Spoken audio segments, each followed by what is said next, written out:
شاه محمود درانی د زمانشاه تر ماتې وروسته یې ورور شاه محمود په تخت کښېناست. شاه محمود د تیمورشاه له 40 زامنو څخه یو و. کله چې زمانشاه په تخت کښېناست، د نورو وروڼو په څېر محمود هم د بغاوت بیرغ پورته کړ، خو د زمانشاه عسکرو په تېښته مجبور او ایران ته یې پناه یووړه. محمود په ایران کې و چې زمانشاه د یوه تاریخي اشتباه په ترڅ کې پایندي خان وواژه او د بارکزي سردارانو ملاتړ یې له لاسه ورکړ. د پایندي خان مشر زوی فتح خان خپل وروڼه سره راټول کړل او د زمانشاه په وړاندې ودرېدل. فتح خان له محمود سره اړیکې ونیوې او هغه یې تشویق کړ ترڅو افغانستان ته راشي او د پلاس د ترلاسه کولو لپاره هڅې وکړي. محمود له ایران څخه راغی، له فتح خان او وروڼو سره یو ځای شو. د هغوی په نفوذ یې ملګري پیدا کړل او کندهار په لور یې پرمختګ پیل کړ. کندهار یې ونیو او مهر علي خان یې تېښتې ته مجبور کړ. شاه زمان د محمود د مخنیوي لپاره وړاندې راغی، خو د کلات په مقام کې یې ماته وخوړه او د کابل په لوري ولاړ. غوښتل یې هلته ځان تکیه کړي، خو بخت ورسره یاري ونه کړه او ملګري ترېنه ولاړل. مجبوراً یې د جلال اباد په لوري د تګ نغاره وغږوله. محمود زمانشاه ته له ماتې ورکولو وروسته په غزني، تیر او کابل یې ونیو. زمانشاه په جلال اباد کې د ملا اشوک کلا ته پناه یووړه. هغه یې لومړی ښه استقبال وکړ، خو کله چې خبر شو چې له محمود څخه یې ماتې خوړلې ده، نو یې په پټه محمود ته احوال واستاوه. هغه د فتح خان ورور د شاه زمان د نیولو لپاره ور واستاوه. عین په همدې حال کې شاه شجاع له پېښور څخه د شاه زمان د مرستې لپاره له پېښور څخه د جلال اباد په لوري یوه ټولۍ ولېږله.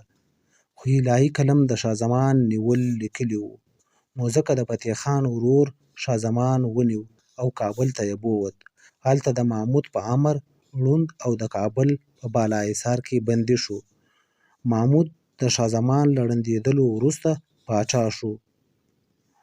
داخلي چارو ته یې پاملرنه وکړه. د فتح خان په مرسته یې د کابل چارې څه ناڅه سمبال کړې. شاه شجاع د شاه زمان له ړندېدلو وروسته له شاه محمود څخه د انتقام اخیستلو او د پلاس د نیولو هوډ وکړ. خپلې لښکرې یې د جلال اباد په لوري واستولې. هلته ورسره د شاه محمود لښکرو مقابله وکړه. د شاه محمود او شاه شجاع جنګونه تر 1290 سپوږمیز کال پورې روان وو. شاه شجاع له یوې ماتې وروسته په خیبر کې حصار شو. د لښکرو په ټولولو بوخت و او د شکارپور له لارې په شالکوټ، تیر او کوژک ته ورسېد. په کوژک کې یې د کامران له طرفدار صالح محمد خان خلجي سره جنګ وکړ. هغه یې مات کړ او د کندهار په لور وړاندې ولاړ. د کاکړو په علاقه کې ورسره قیصر د زمانشاه زوی یو ځای سو. شاه شجاع خپلې لښکرې په دوو ډلو وویشلې. یوه ډله یې د قیصر په مشرۍ د کامران د مقابلې لپاره د کندهار لور ته واستوله او دوهمه ډله یې تر خپلې مشرۍ لاندې او د زرمت له لارې د کابل په خوا پرمختګ پیل کړ. له زرمت څخه تیر او د کابل څنډو ته ورسېد. کابلیان د شاه شجاع په رارسېدلو خبر شول او شاه محمود یې مجبور کړ ترڅو ځان د کابل په بالاحصار کې پټ کړي. شاه شجاع کابل ونیو او شاه محمود یې په بالاحصار کې بندي کړ. کله چې شاهزاده قیصر د شیر محمد خان په مرسته بغاوت وکړ، نو شاه محمود موقع ومونده ترڅو د خپلو پلویانو په واسطه ځان خلاص کړي. شاه محمود له خلاصېدلو سره سم هرات ته وتښتېد. هلته فتح خان ورسره یو ځای شو. فتح خان دی محمود وهڅاوه ترڅو په کندهار حمله وکړي. شاه محمود هم په کندهار حمله وکړه. کندهار یې ونیو. د کابل په لوري یې پرمختګ پیل کړ. کابل یې هم ونیو. په دې مهال کې شاه شجاع ته هم د شاه محمود د خوځښت خبر ورسېد. هغه له نیمایي پوځ سره د کابل خواته را روان شو، خو په لاره محمود له لوري د کابل په نیول کېدلو خبر شو. لا کابل ته لاره پاتې وه چې د کابل له لوري د شاه محمود پوځ راغی. د دواړو خواوو ترمنځ جنګ وشو چې په پایله کې شاه شجاع ماتې وخوړه او د اپرېدو سیمې ته ورغی. شاه محمود د دوهم ځل لپاره ځان د واکمن په توګه اعلان کړ. شاه محمود چې کله واکمن شو، د کشمیر په لوري یې لښکر وایست، خو رنجیت سنګ ورسره سوله وکړه.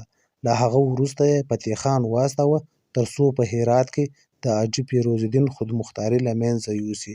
فتح خان هرات ونیو او حاجي فیروز الدین یې محمود ته واستاوه. کله چې فتح خان حاجي فیروز الدین له هرات څخه محمود ته ولېږه نو خپل ورور ته یې حکم وکړ تر څو د هغه د کور سامان ضبط کړي.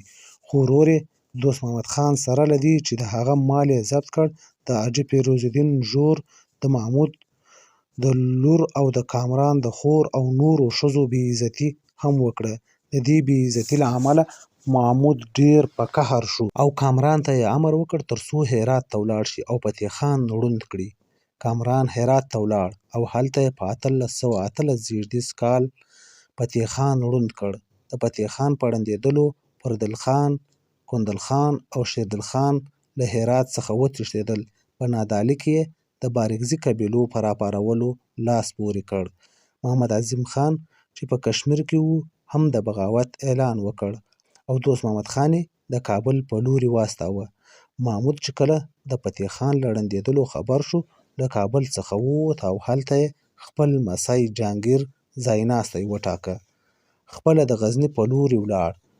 دوست محمد خان په کابل حمله وکړه. جهانګیر یې ونیو. خپله یې له کابل څخه پوځ واخیست د غزني په لوري ولاړ. هلته یې له کامران او محمود سره مقابله وکړه. محمود ماتې وخوړه او د هرات په لوري وتښتېد. په ټول افغانستان کې محمود ته یوازې هرات ورپاتې شو خو په هرات کې یې هم ارامه ساه وانخیسته ځکه ده ځان پاچا ګاڼه. خو ورور فیروز الدین او زوی کامران یې خپلسري کوله تر دې چې په 1890 زېږدیز کال کې د کامران لخوا ووژل شو او د هرات په روضه کې ښخ کړی شو.